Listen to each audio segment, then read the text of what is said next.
taking a chance.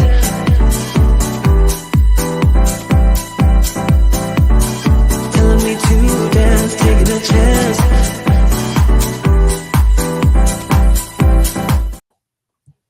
Aww, Not dancing. Such a good song for us. Yeah. Well, welcome everybody to the Isn't It Romantic Book Club. We are here today to talk to Lori Foster about The Fearless One. And I got to tell you, I'm slightly disappointed with my mailman because he brought the book in the pouring rain. And like you can see, it's like gnarled, and it was in like this paper package and sat out on the front porch for the whole day and was soaked when I got it. I'm very disappointed. My book is not perfect. So, but it's an amazing book, right, girls? Oh yeah. Loved it. Absolutely loved it. I say that about every one of her books, but I think this was my favorite. I know. I think this is my favorite, and then I read the next one and think that's my favorite. Yeah. So we're here to talk about The Fearless One with Lori, but before we do that, we're beaming live into the Isn't It Romantic Book Club, to My Dangerously Dark Darlings, to Team Source Books, and we're on YouTube today. If you are watching and you want to leave a comment or ask a question to Lori, make sure that you put your name at the end of the comment. I know you're commenting on Facebook and you think we'll be able to see it, but for whatever reason, we're on StreamYard, you're on Facebook, and the two don't like each other so well. And so it won't tell us your name. It'll just say on our end, Facebook user. And so if you just put your name that way, we can say your name instead of this Facebook user said. So anyway, let me tell you about me. I'm Abbie Roads. I write dark romantic thrillers. And I tell people, think like an episode of Criminal Minds meets a love story. Here's a little stack of my first series, Dangerous Dreams and Broken Dreams and Shattered Dreams and Defying Evil and Capturing Fate are the last two. So who's next? Hi, everyone. I'm Diana Muñoz Stewart, and I write romantic suspense for The Strong of Heart. I am in Arizona for a couple days, and so I don't have any books with me to show you, but if you want to know more about my romantic suspense series, you can go to dianamuñozstewart.com. And I would show you my phone, but I'm afraid to touch it because I'm on the little hotspot. So, but hi, everyone. Hi, everybody. I'm Jennie Marts. I write small town stories with humor and heart. And so I write cowboys, hockey players, mysteries, and cozy mysteries. And I'm actually super excited because my cozy mystery, I got the ARC this last week. So I'm really excited about the new Killer Be Killed that's coming out in June. So that's exciting. And then I also write cowboys, small town cowboys. Oh, look, I have a mystery book here too. So I also write the Page Turners Cozy Mysteries. I write cowboys. My newest cowboy is a cowboy for Christmas. So if you're still feeling in the Christmas mood, which I have not put all my Christmas decorations away yet, which they're on the shelf behind me. So if you're still feeling in the Christmas mood, you can grab that. And I'm currently working on the new book. Love at First Cowboy is the new series that I'm writing. That's Dodge, Chevy, and Ford, 3 cowboys who were named after the truck that their dad drove, their deadbeat dad. I love that every time you say it. And the prequel novella is coming out soon. This book is out right now, so you can grab it right now to catch up. And then Overdue for a Cowboy, which is a librarian, and a cowboy comes out in March. So really close. So grab this one while you're waiting for the next. So that's about me. I always love librarian stories. Have to admit. Yeah, me too. I do too. So this one's bookish, and he's a bookworm. It's a bookworm cowboy, so that's really fun too. That's wonderful. My name is Sharon Wray. I write romantic suspense. I write the Deadly Force series that's out. Think sexy green berets and but like Dan Brown style mysteries. But I also write small town steamy romance, and I write motorcycle club romance. And I have one in this newest anthology. So the book is called. It's a great cover. Is that the cover? That's the cover of the anthology. Yeah, Wildest Desires. So the book 1 of the Devil's Renegade Motorcycle Club is in here, and book 2 and 3 will be out later this year. Anyway, we are so happy you're here with us on the Saturday. I know it's a little bit different than what we normally do, but today we're talking to Lori Foster. And Lori is a New York Times, USA Today, and Publishers Weekly bestselling author. She's received the Romantic Times Career Achievement Award for series romantic fantasy and for contemporary romance. She's Amazon's top-selling romance title for Too Much Temptation, Amazon top 10 editors' picks in romance for Causing Havoc, Walden Books' second best-selling original contemporary romance for Say No to Joe, BGI Group's best-selling original contemporary romance for The Secret Life of Brian, best-selling romantic comedy for Jude's Law, and best-selling romantic suspense for Back. I know, so many. And I've read them all and I love them all. Plus Amazon #1 editor's pick in romance for Servant, The Acceptance. Lori has been featured as a clue in the New York Times crossword puzzle and a USA Today quick cross puzzle. To give back to the community, Lori does an annual benefit book where all advance and royalties go to a charity. She also hosts the annual readers and author get-together, facilitating major interaction between readers, authors, and industry professionals, while also donating all proceeds from the raffles to local charities. Oh, that's so wonderful. Lori, I love her bio. Welcome. I know. Hey. Welcome. Hi, guys. Hi, how are you doing? I'm doing well. It's supposed to start hideously raining soon, which happens every time I do a live event with you guys. So I know. What is that? I know it's like we're doomed, but I hope it doesn't get bad yet. How are your eyes doing? Are you okay? How's my what? Your eyes? My eyes? I had this. This is my bionic eye, so I have a new lens in this one now. My husband keeps saying when I look at stuff, he wants to hear it go boop, boop, boop, boop, boop, like with the bionic thing. And then I get this, and my husband said they're probably all too young to know what that is. Then I get this one done on Monday. So I'm hoping that when they do this, it'll resolve my double vision issues. But we'll see. Oh, I hope so too. I hope so too.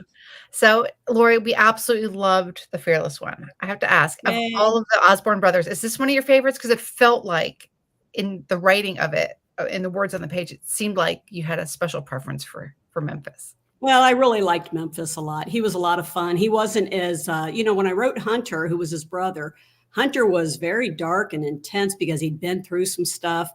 And Memphis hadn't. Memphis had a pretty golden life, which is why he wanted to pitch in and do his part. He figured his brother was so heroic. The least he could do was try to be a little heroic too. So I had a lot of fun with him, and I had a lot of fun with Jedediah. And, I don't know. I have fun with all the books I write. If I'm not having fun with them, I pitch them and start over. Well, and I love the names. Well, how did you come up with the character names? Yeah. I ask readers a lot. What's that? Jedediah. Well, and then I called her Dia for short, because when I was writing it, I got tired of typing out Jedediah. So I did with the DIAH. But then in my head, she became Dia instead of Dia. So I don't know. Readers can call her whatever they want, In my head, she was Dia. I thought it was Dia. Yeah, because her name was Jedediah. Yeah. I thought her name was Dia too. That's how I heard it in my head.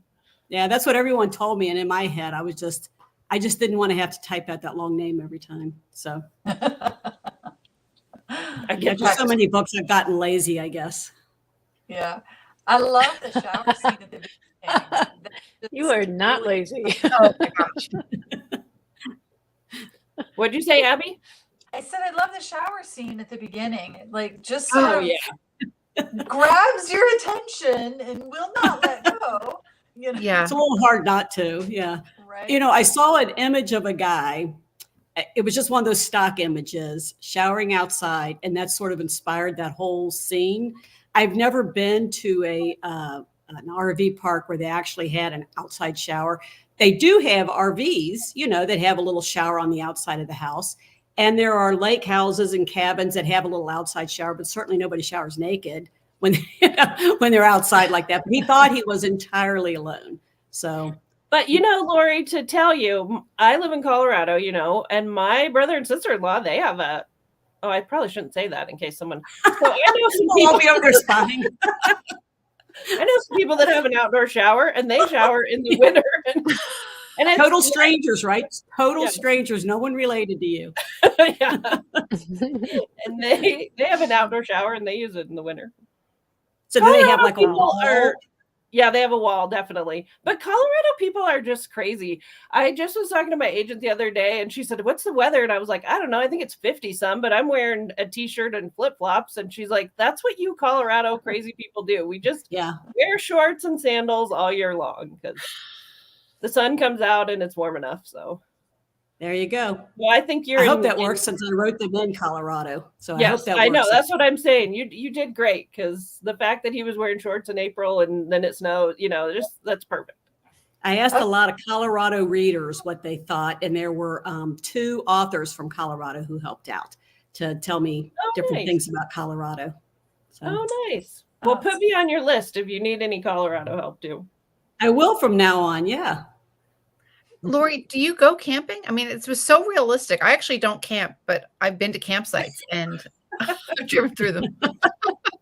but yeah, we did for a really long time. I wrote several books while camping. We used to have a really big, nice RV, and we would go to a specific campgrounds that I really liked.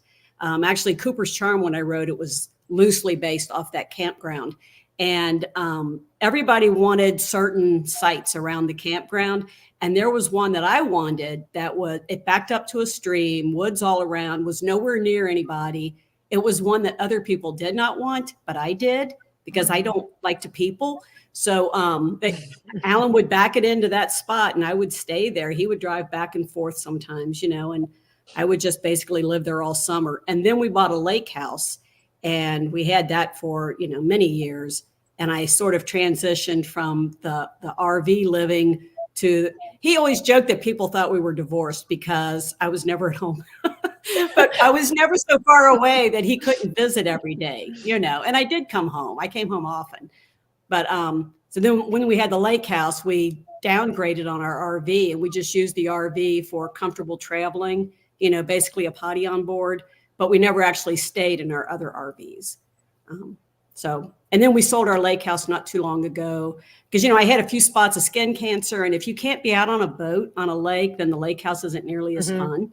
So, they were having to chip off little pieces of me. And I thought, well, that's enough of that, So now you need to get a condo in the mountains in Colorado. Is that what I need to do? That's a long piece of travel. I don't know. Smoky Mountains, maybe. I do love the mountains. And we've talked about the Smoky Mountains because we go there usually twice a year, and stay for a little while. Yeah. I love it. You should come to the Shenandoah Mountains. They're prettier. Where's that? In Virginia. In Virginia? Yeah, that's sort of. They all blend into each other. Yeah. So, Lori, So you mentioned a lot of people are coming to visit you. Do you want to tell us why a whole bunch of people are coming to visit you? Do you want to talk about readers, the author get together? Yeah. So I've made myself notes because I'm in the middle of doing line edits on a book. I just finished a book and I'm promoting a book. So my brain is like all over the place, and eye surgeries, so I got that going on top of it. Yeah. But so RAGT is going to be June 5th through 8th this year. And it's at the Erlanger Holiday Inn, which is by the Cincinnati airport. It's a Cincinnati airport, but it's in Kentucky. Don't ask. I don't know. It's weird. That's Ohio. Yeah, that's Ohio. It just makes sense, right? I think when they were building it, it was slightly cheaper to go over the river, so they did. So we have that every year. We have some phenomenal authors with us. Rayanne Thane will be there. Nancy Nagel. I'm gonna forget so many names. I should have wrote those down too. It's on the website, readerauthorgettogether.com. Laura Lee will be there. I hate myself sometimes when I can't think of things. But anyway, it's going to be a really, really good time. We have 50 authors who will be there. There'll be 2 massive book signings. We have all the meals on Friday and Saturday. There's a party Wednesday night, Thursday night, Friday night, and Saturday night. Wow. And people get a really stocked full goodie bag.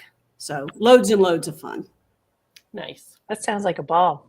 I hear It so is. about it. Readers absolutely adore it. And I used to go before I actually started writing. So Really? I went so many years ago that you would be in your RV with, I think, 2 little chihuahuas or something. That's how long Right. ago. Back when I still had my little puppies. Yeah. That's how long ago I used to go. I know. And your little dog is getting old now too. And it makes me miss my dogs so much. They were really old as well. And they had a good life and we loved them dearly. Those little dogs that you carry around. I love all my pets. Even this big cat that keeps rubbing his white fur against my leg. He's right here against me. I think he wants in my lap. you love all your pets, but those tiny little dogs that you carry around, I don't know, there's something special about There them. is. There is. This is the first time we've had small dogs. We've always had boxers before, and there is Yeah. something different about having a small dog. It is, yeah. It's like carrying around your grandchild almost. Yeah. Speaking of dogs, did you came up with this dog's name Tough for the story in a kind of unique way, right?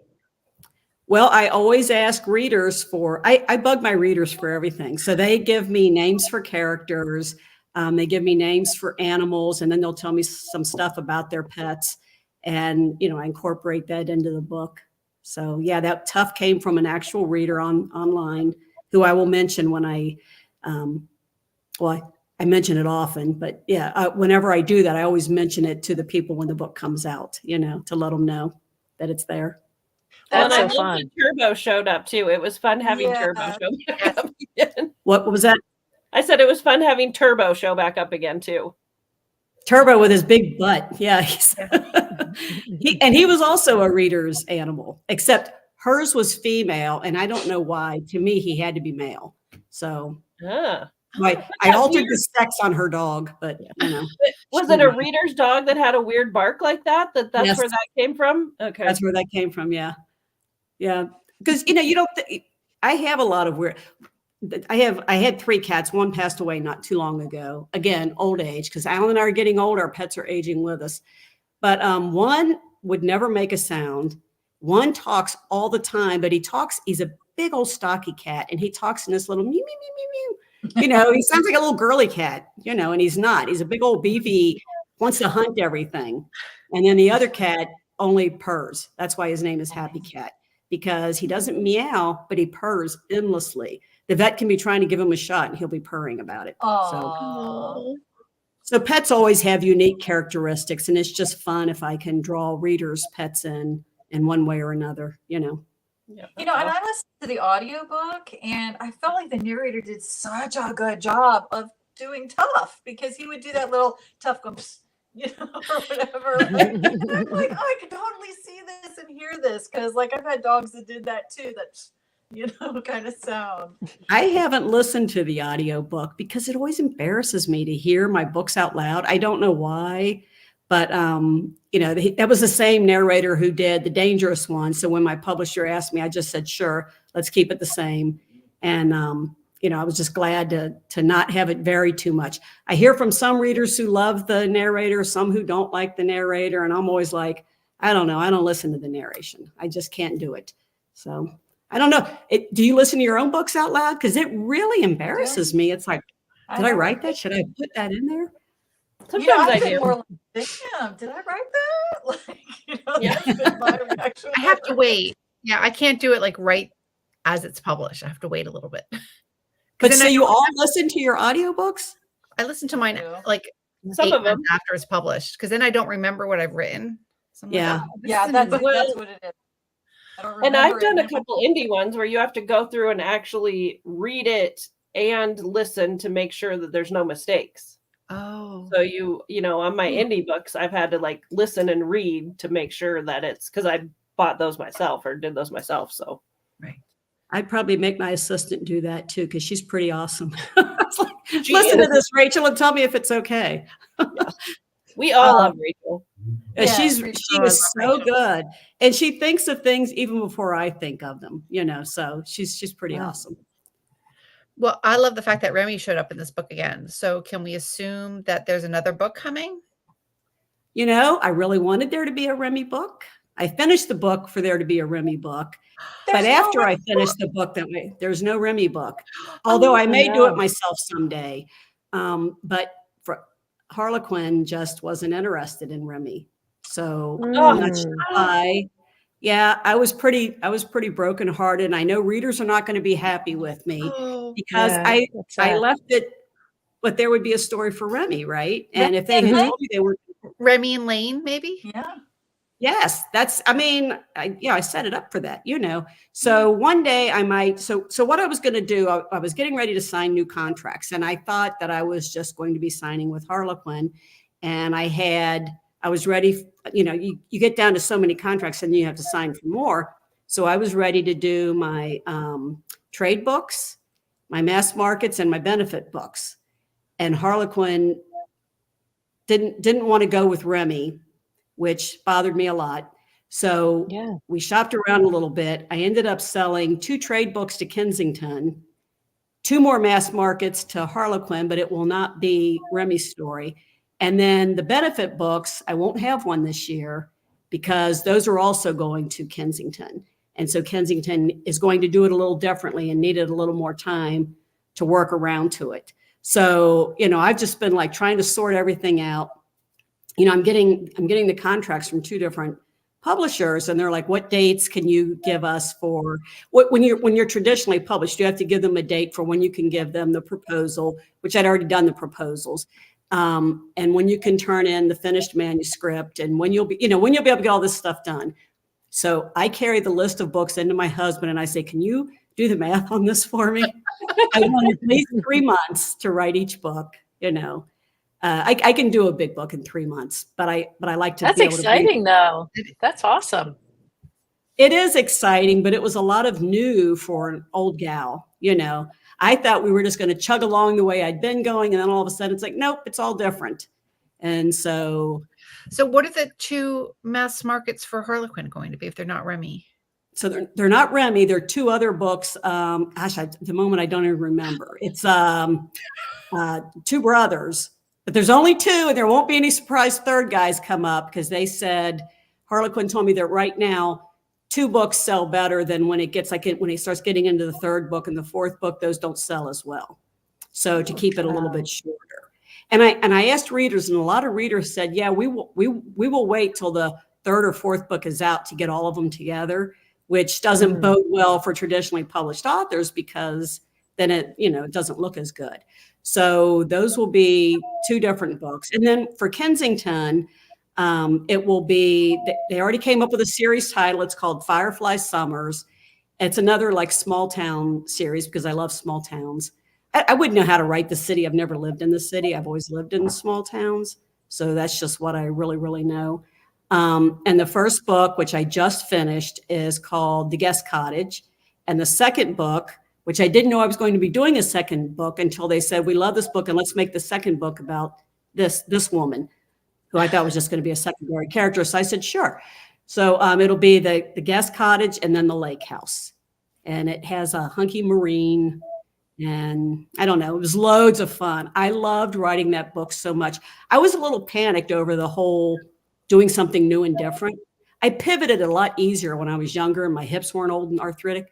But this time it was like, oh no, what am I doing? Am I going to be able to do this? But I actually just immersed myself in it and had so much fun. So that's very exciting for me. That's what we love about you, Lori.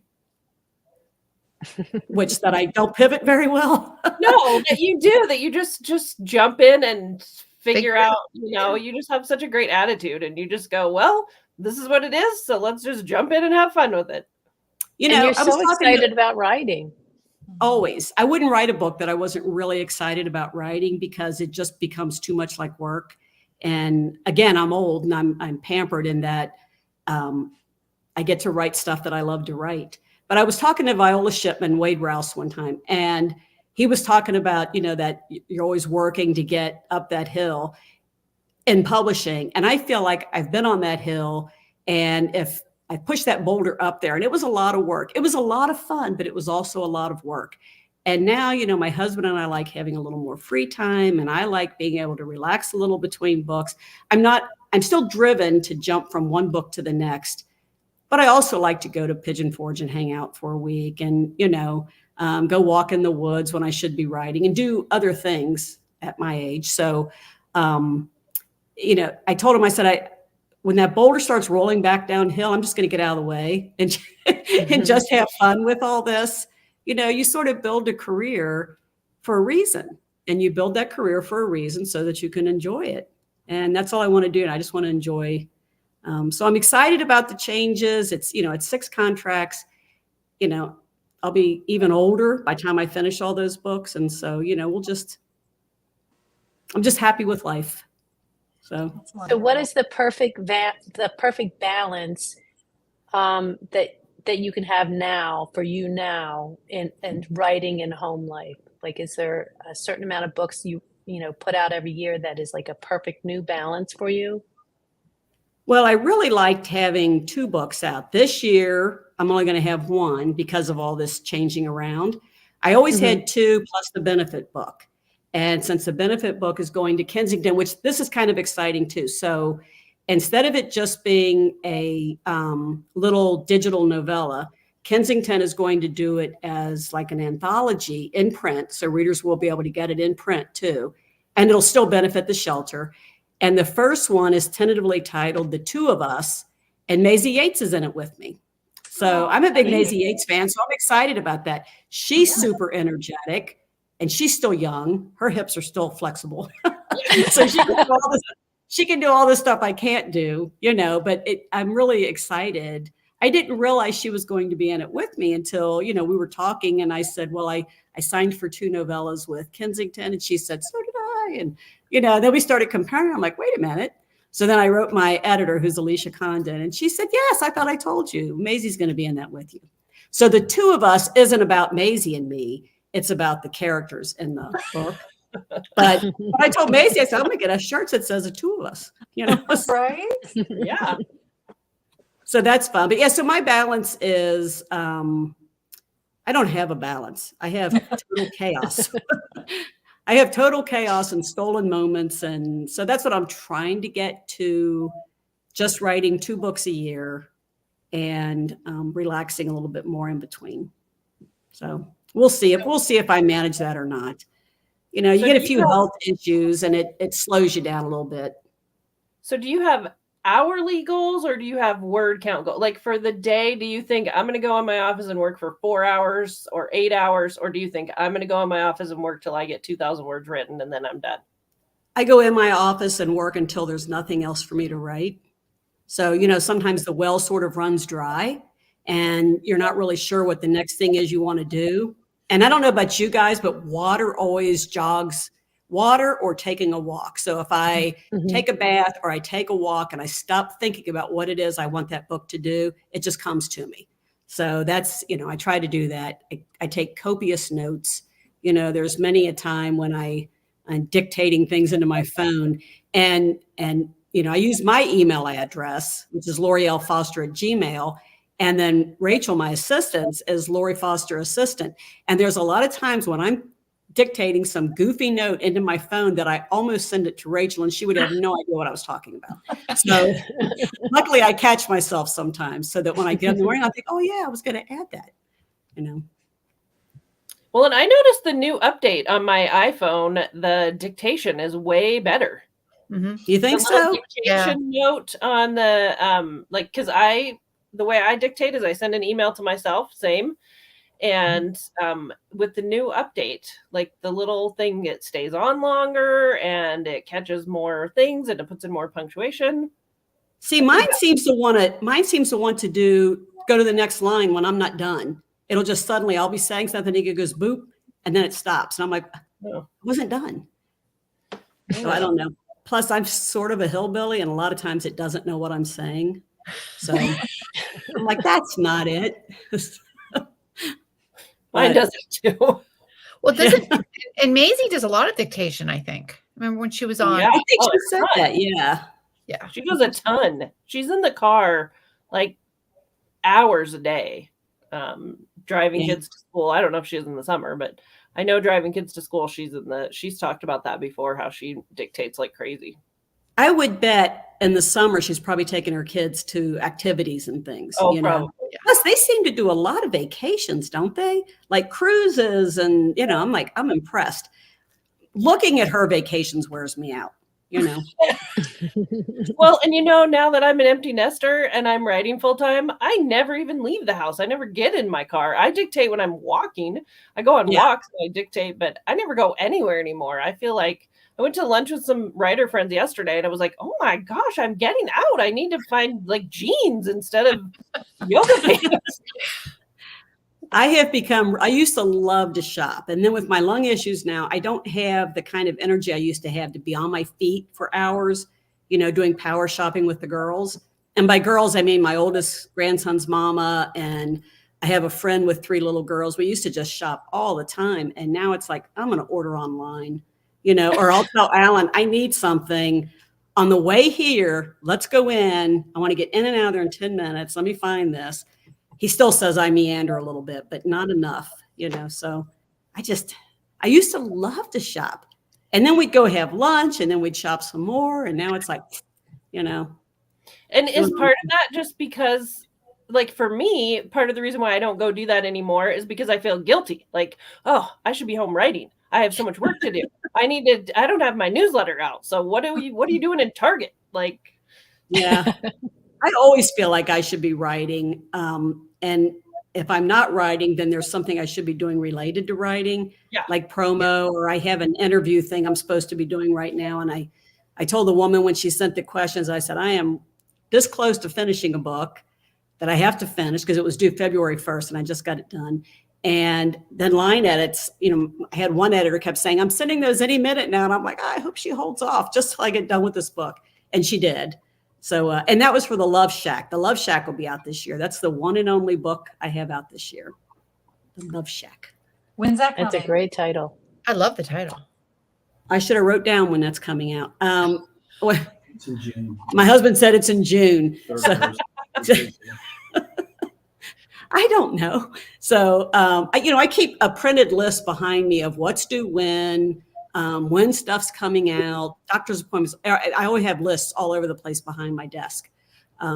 So that'll be out sometime in June, and it'll be the last book in the Cemetery series. So I love the cover they gave this one. And in fact, I went back and tweaked the book to match the cover. So her name's Berkeley. She has blonde hair with like pink dyed tips. And she has this big dog. He's a rescue dog. Not that she rescued him. She did. She adopted him. But he wants to rescue people. So whether they need rescuing or not, he's always trying to save someone. And, he just thinks, you're too close there. Let me drag you away. He's a rescue dog. So his name's Hero. He's really cool. And then she has this kleptomaniac cat that keeps stealing things, which is how she hooks up with the hero because the cat keeps stealing things from him. And it's like she has an animal shelter in the town that the Honeymoon College and the little flower shop was in. She has a shelter and then a tiny house next to it. And then there's some woods. And right through those woods where her cat keeps going is the hero's house.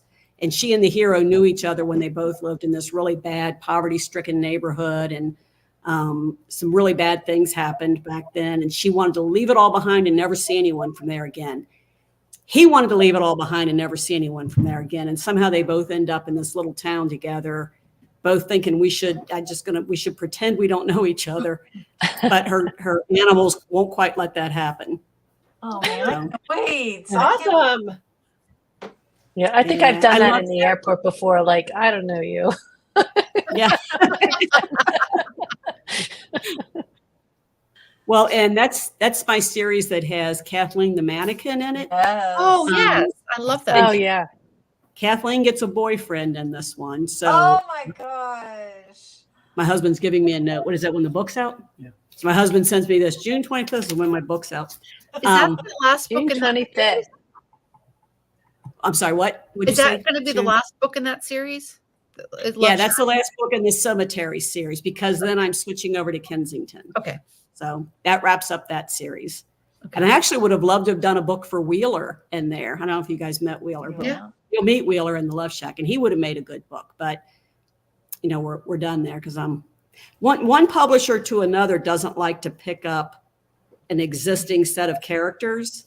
So I was really pleased that Kensington I was doing 4 Friends for my benefit books, and they're letting me finish those for the benefit books, but not in the big book. So. Okay. So one are day you I'm going to do Ruby's story on my own, but not right now. Yeah, that was my question. Are you tempted to finish out some of those and do some of those books on your own? Not right now, because right now, with having 6 contracts, I'll get through those 6 contracts and go from there and see how those do. And, we'll see what happens. But then sure, I might. I've actually talked to a lot of authors that keep contemplating that just so they can set their own schedules. And the industry has gotten really different, and it's not really run the way it used to be run, which everything changes. I understand that. I remember when ebooks first came out, and publishers sort of ignored them for a while because they didn't think that they would be a big deal. And then they became a really big deal. So you see these cyclical things. I remember when there were bookstores and strip malls, and then nobody liked strip malls, and all of those shut down, and they started building malls where everything was under one roof, right? And there used to be, in one bookstore, in one mall, there used to be a Little Professor bookshop and a Borders and a Walden's and a Barnes and Noble, all in one mall. Now, strip malls are coming back again, and none of those bookstores exist anymore. Barnes and Noble and Amazon is basically it. I guess Joseph Beth is still around, I think, and what else is there? I don't know. Books A Million is still around in some parts. Are they brick and mortar still? Here in Virginia, they are. Okay, yeah. We don't have any around here, so that's good to know. They might be regional. I'm not sure. I know they have big online presence, but yeah, right. Well, because everybody seems to get most of their books online now, so it's just the entire landscape of publishing has changed a lot. Yes, it has. I used to love to go to bookstores, but I do a lot of shopping for books online. But years ago, I thought, wouldn't it be great if you could just go into a bookstore and they would have a little, like a QR code or whatever, you could just scan and it would just go right into your Kindle or whatever. So that would still shop in a bookstore and then, get a book at the same time. Yeah. That would be very. Someone make that happen. Yeah. Someone make it happen. Yeah. Does Barnes and Noble have something like that? I don't know. It seems like they might. I'm not sure. That's a brilliant idea, Diana, because I think there's still something about like being able to hold the cover and like open it up and flip through. And it's fun. Well, it's fun. Yeah. Well, so what I like about a print book is I can always go back and look at the cover real quick. And then I can always check the back again real quick. When I'm reading digital, which I do sometimes now because my eyes are so bad, I can't do that. I'm like, how do I get back to the beginning of the cover again? And then my page is lost and I have to pull up the library and find my page again. And it's just it's not as easy as it was or as it is if you're holding a book. But this time of year, it gets dark so early. It's sometimes easier for me to read on my Kindle so I can see better. Yeah. Right. I can't wait for us to get more sunlight. I'm so I sick know, of me the too. dark. I know. Yeah. Well, we've just had so much rain. Our yard is like a swamp. I mean, I walk out in my knee-high boots and it's like, holy cow, I'm going to sink. And I still do my walks every day because I have that little feral cat that likes to follow me around. And he's super cute. So many people get on me about that and they say, you should bring that cat inside. I have tried to bring that cat inside. That cat wants no part of coming in my house. I do not abuse animals. I would love to get Stash to come in. Every so often I can pet him and he's okay with it. But if he's not ready for it, he has no problem clawing me. So no, I can't bring him. Oh, wow. People act like, it's really cold. You should bring him in. Yeah, you come get him and bring him in. You see if you get him in the house. Well, I will tell you, Lori, like I seriously will go to your Facebook page sometimes just to check on Stash. He's so cute, and you're like little stories about him and how he's rolling in the mud, and he's such a grump. Yeah, I really come and just check on Stash every once in a while. We all laughed because when my granddaughter was here, he would let her pet him. He would let her pet him. And so we think maybe he likes kids more than adults. But now he looks for her. And my big stocky white cat, the one that says, meow, meow, meow, he's always looking for her because she would constantly say, can I give the cats a treat? Can I give the cats a treat? And they're like, where's that little attendant that wanted to give me treats all the time? Where did she go? So cute. Some little attendant. Yeah.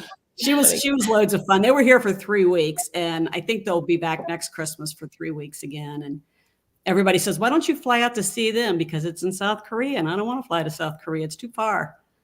Oh, that is far. a long flight. I made that flight.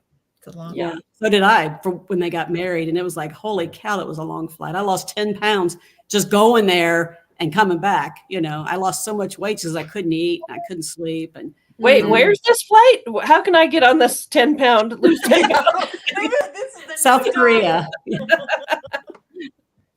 Yeah. I don't like seasoned food. And the South Korean people are absolutely wonderful, but they don't understand not overly seasoning everything, you know? So like we finally found like just a regular steakhouse and we went and they're like, you don't want anything else on it? I'm like, no, I'm good.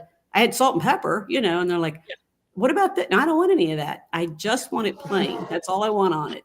So my son said he'll go to get pizza and he said they'll put hot dogs and everything on it because they think he's American and he'll like that. So they loaded up with all kinds of Americanized things on his pizza. Hot dog and macaroni and cheese pizza. Oh, Yeah, that's what they do. So it's funny. There are things like taco pizza, so we, you know. Well, I guess that's what they think. Yeah, you know.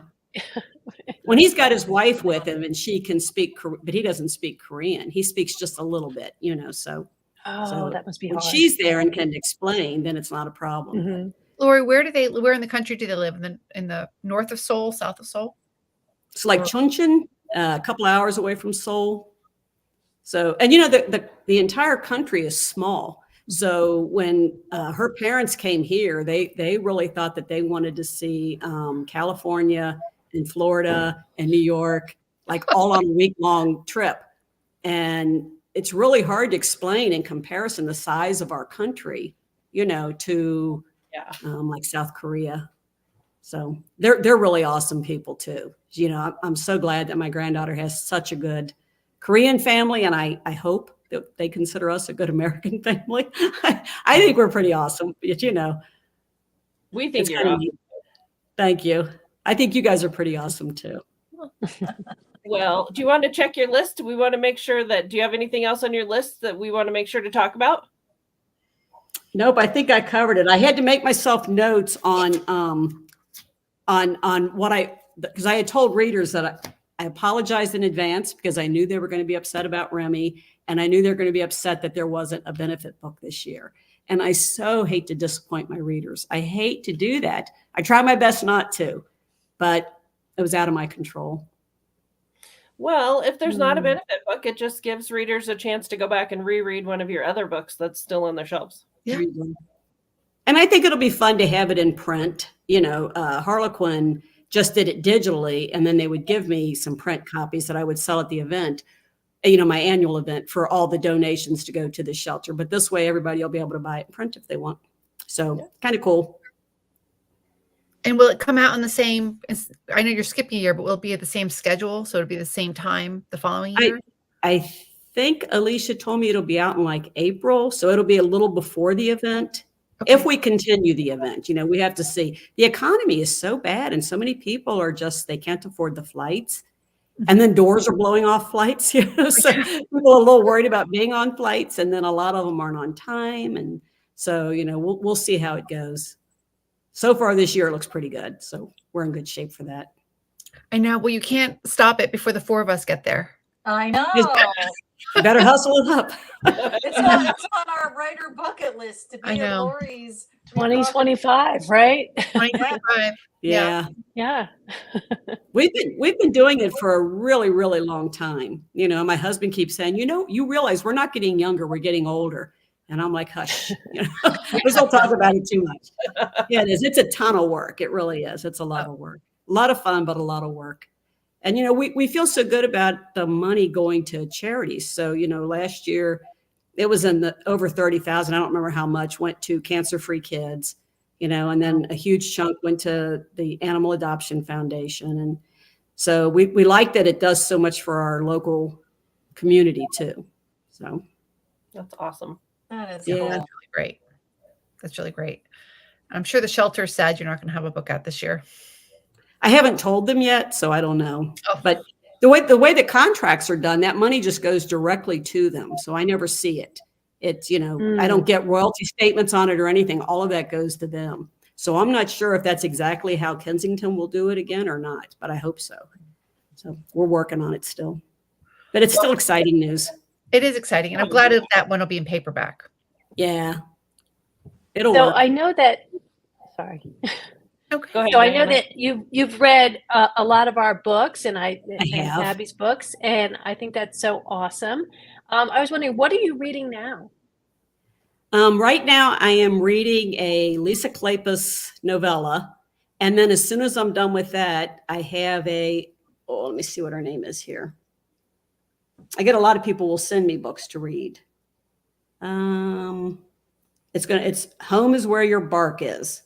Oh, Oh, cute. how adorable. From Debbie Burns, I think is the name. Oh, yeah. Oh, yeah. Do you guys know? Yeah. Yeah. Of course, Yeah. was on there with us. Yeah. So that'll be my next up to read. And then Robin Carr had sent me her book, The Friendship Club, which I finished up right before this, and that was phenomenal. So you know, Viola Shipman has sent me books to read. I don't mean Wow. I buy your guys' books. I'm not hinting. I don't want any author to think I'm hinting to get free books. I'm not doing that. Sometimes that people send me more books than I can read. You know, so. And then I like reading books when people send them to me. Sometimes I just want to pick the books I want to read. Do you know what I mean? So like when TJ Logan has a book out, I know I'm going to read it. When Vivian LeRae has a book out, because I love historical romance, I know I'm going to read it. You know, I don't need either one of them to ever send me a book because I'm going to go get it. When Abbie gets her next one out, I will read it, you know, assuming it's still dark. Yeah, oh yeah, it is. I've been rejected from many a publisher because it's too dark. So. Yeah. You know, I came in and I was telling my kids, did you guys know about this lightning thing? And, you know, we're going through all this stuff and they're like, what are you reading? So I thought the boys would like it too. Do you read any nonfiction, or do you just read mostly fiction? I don't. You know, everything I read has to have a little bit of romance in it, and has to have that guaranteed happy ending. I don't want to read anything that's not going to have a happy ending. I never have wanted to, and I never want to.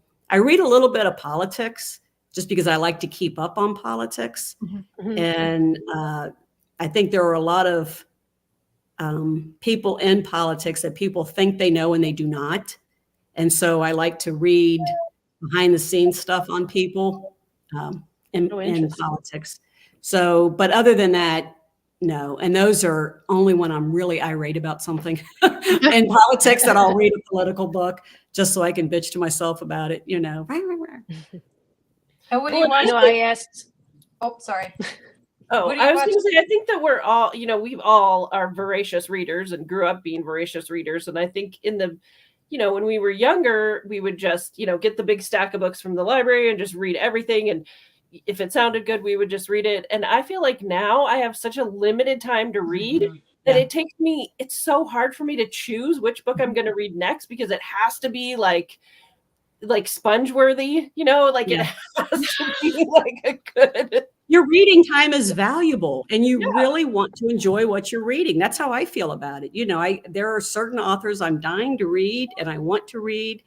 And if someone else sends me a book, I'll try it. But if I'm not really loving it, I just kind of set it aside because, you know, I work all the time. So when I have time to read, that's my getaway, you know, so I really just like to relax when I want to relax. And I know readers feel the same way. If a reader will write me and tell me she started a book of mine and she didn't like it, I understand. I always say, well, I hope the next author and book that you read is more to your liking because I know we all value our reading time. Everybody stays so busy these days. It's a hectic times we live in. So it's just so crazy that someone would take the time out of their day to send you a message to say, hey, I didn't finish your book. A lot of people take the time to let me know what they're thinking, and that's okay. I think sometimes people just want to vent. I had a woman write me, I guess it was with The Dangerous One, and she was really PO'd about some of the stuff Jody had gone through.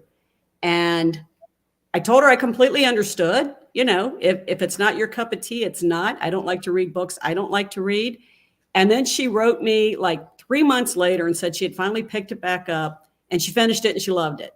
And she said that because I was nice was the only reason she felt guilty and she wanted to pick it back up. And I can't imagine not being nice to a reader. You know, I mean, I don't, it'll always crack me up. Like when you do those social media things where you'll say, who's gotten it? Who's read it? And someone will say, I read it. And that's all I say. And you're like, I'm going to take that to mean you didn't like it, because you assume if you liked it, they would say, I read it, loved it, or I read it and really enjoyed it, or, something. Or put a But smiley face next to it or something. Hard. If all they say is, I read it, I think that's a clue. So I'm like, thanks. I just go on about my business. I don't need details. Thank you. So. Oh, I'm amazed at how many books some readers actually get to read in a year. I'm too. Like I asked people, do you have a reading goal for 2024? And I got some amazing numbers, like over 100 books, 200 books, like just crazy numbers. Some people tell me they read a book a day. I wish I could read that fast. Yeah. Yeah. But there's no How many way. books do you think you I'm read a a year? slow savor reader. I savor it. Did somebody ask me how many I read a year? Mm-hmm. Maybe 10, 12. I don't know. On a good year, you know. If I could count the ones I wrote, because I have to read those suckers 3 times. Yeah. Don't you guys do you guys hate rereading your own work or not? It's my favorite part. I just think I love editing. Oh, I hate editing. And the galleys for me take so long. Like I'm a big sprinter. And so I'll do like a 45-minute sprint. And in an hour, I get through like 23 pages or something. And it's like, I know I read books faster than this, but of course you're looking for mistakes and it's your own work and you're trying to concentrate, but it takes like 8 hours to do those galleys for me. So oh yeah, if not longer. It takes me much longer. Yeah, I sit there, I spend half my time bitching. It's like, I don't want to change that. So if I would just suck it up and just do it, it would get done quicker. But I grouse to myself. And then if the editor suggests something that's really good, I'll tell her in the comments, thank you, that's much better. Usually it's just a word choice or something, I hate when I reuse words. And so I always ask my editor to watch for that. And then she'll tell me, and I'll be like, darn it, you reused that word 3 times now. So I'm trying to fix that as I go along. We don't write from start to finish. We write, stop, sleep, eat, write. So you sometimes lose track that you've just recently used that word. And so it's easy by the time you get to the end, just to get something corrected. So my editor is good. She finds a lot of stuff. I have Kat Klein at Canary Street Press, and I love her. She's really good. She's really nice. Do you know her? From source. Yeah, we all know her. Yeah, she's really, she is. I really like her a lot. She's a lot of fun. And she doesn't over edit. She only gives me what I think is important stuff, which is good for me, because I've had over editors and they, it's like, no, I don't want to do that. I don't want to do that. I'm not doing that either. Right. Right. Usually if she makes a suggestion, it's a really good one. So and I'm so Midwestern nice that like if I don't agree with someone, like I write like a whole paragraph of a comment of, well, thanks for this great suggestion, but I think I'll, and give a big smiley face, and it's like, oh gall, all I said was I didn't want to use, this word instead of this word or something. Yeah. You always feel like you have to really explain so that you're not insulting anybody. Yeah. So I'm from New Jersey. I just put stet and move on. Yeah. Back when I had an editor who over edited, I did a lot of studying. And for our readers that are not familiar with what stet means, that means we do not agree and we do not want the change and leave it as it is. I don't know what it really means. I don't know what stet stands for, but it just means no. I don't remember. I learned that once a long time ago and I don't remember. It just probably means Latin for something. Leave it as it is for those of you that don't know this funny little term. But I can't just write stet. I have to like explain and say something nice and be like, thank you so much for your idea, but no, thank you. I go back to my New Jersey roots. Stet. It was much more satisfying when we had print galleys and they would send them to you. I would sit in bed with these papers spread everywhere with a red pen, right? And going, it's much more satisfying to go stet and red. When you have to go over and click and put comment and then write stet, then it's not as much fun, This is true. I've had some really, really, really phenomenal editors. I don't want to make it sound like I haven't. I have had some of the most amazing editors ever. I've only had a few that I thought kind of wanted to write their own book. Not, they wanted to take my book and make it their own. And, it was just a few of them, and it was painful. So, you switched editors and got on with it. I love it. Look at Pam went and figured out what step means. Thanks, Pam. Latin word meaning let it stand. Perfect. Thank you, Pam. Yeah. Now, the next time we chat, I'll have long since forgotten that. Yep. Our readers are so smart. I know. So smart. I love it. There's 5 of us, and nobody knew what that meant. So what are you guys all working on now? I know Abbie's working on the next really dark book, but Diana, you got more in your series? I'm working on a book called It's All in the Hips, and it's kind of yeah. That's so good. I love that title. Yeah. It's a contemporary romance with a little bit of mystery thrown in there. So yeah. So it's not part of the series you were doing? No, it's totally standalone. Okay. All new standalone coming in April, and I wish I could show you this wonderful cover that my niece has helped design. She's this wonderful artist, but I can't pick up my phone because I'm afraid that I will go offline. But next time, Yeah. next time. Yeah. Well, and then Jenny, I know you have the Bee book coming out. Are you writing something? Yeah, I have that June, like you. I have the Bee book coming out, and right now I'm working on and we're going on vacation to Universal Studios at the end of February, and so I'm working really hard to finish.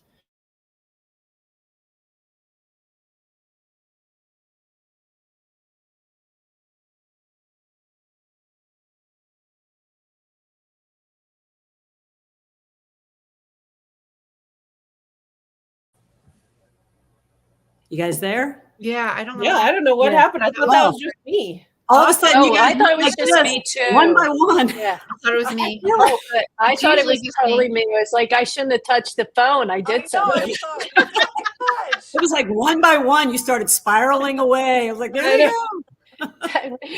Well, I feel like we're Facebook kind of like knows our telling time the is story. the StreamYard knows our time is over. They're like, yeah, you're done. Yeah. Well, I wanted to ask Sharon what she's doing. You got time to tell us real quick? Yeah, I'm actually working on the next book in the Deadly Force series. Very And cool. I am working on, I'm indie publishing a contemporary novella series. So I always have like 3 or 4 books coming out on that. But I've got Nice. 3 proposals I'm redoing for my agent right now. So that's what I'm really Excellent. focusing on. Fingers 3 very crossed. different things. Yeah. 3 very Yeah. different things. So I want to get those done and so she can submit them. So Everything in this business is part talent and part luck. I'm convinced of that. I'm just Good luck to gonna all of keep you. writing, right? Just keep on Yeah. writing. Yeah. I don't think writers ever retire. I think they just keep writing, maybe a little slower, take a little longer as you get too old, but Yep. keep on writing. Yeah. Yep. So, but it's been fun. The indie publishing thing on the side I've learned so much. I wish everything I've learned through my indie publishing side, I knew before I had started on my trad side. I think I would have been a better traditional author if I had known more. Well, it's certainly it's a viable form of publishing. Now, I know some really successful authors, and they have great books. So I mean, TJ Logan that I keep mentioning because I love her work. Oh, she's great. Yeah, we love her. I love her Yeah. books. So, Yeah. So just got to keep I writing. think one of our Facebook. Somebody else Said says she that loves too. reading Yeah, TJ right, Logan yeah. too. But it just says Facebook Yeah. user, so I don't There know you who it was. Yeah, I know. That's the problem with StreamYard sometimes. So, All right. okay. What did you say we were done? Well, we have. Yeah. We're down to 1 minute, Sorry, I'm so losing. Oh, okay. yeah. Okay. We're down to our last minute, and I think we need to introduce our next book. Oh, do you want me Are to we I'll pop it up? Okay, Yes. so next month's Go book right ahead. We're super excited. is, if you can see it, Burning Justice by T.O. Fallon. Burning Justice. Theo Fallon. Yeah. Yeah. Oh, Justice. Very excited. Yeah, Love we're her book. super excited. So I'm super Oh, excited. about Thanks that. for being here, Barbara. We Thank enjoyed you. seeing everybody today. And thank you, Oh, yes. Lori. This was amazing. We just love talking to you. It's always so much Me fun. too. The You hour guys goes are so always fast. awesome. It was great. I know. We need to it just really all does. get together in person sometime. That would be fun. The event before it ends. Yeah. You guys got to do it. Yes. Yeah. Yes. We're going to do it. 2025. Keep it open for us. We're coming. We're coming. I'll see what I can do. All right. Thank you. We All right, bye, appreciate it. everyone. Bye-bye, everyone. Bye-bye. See you.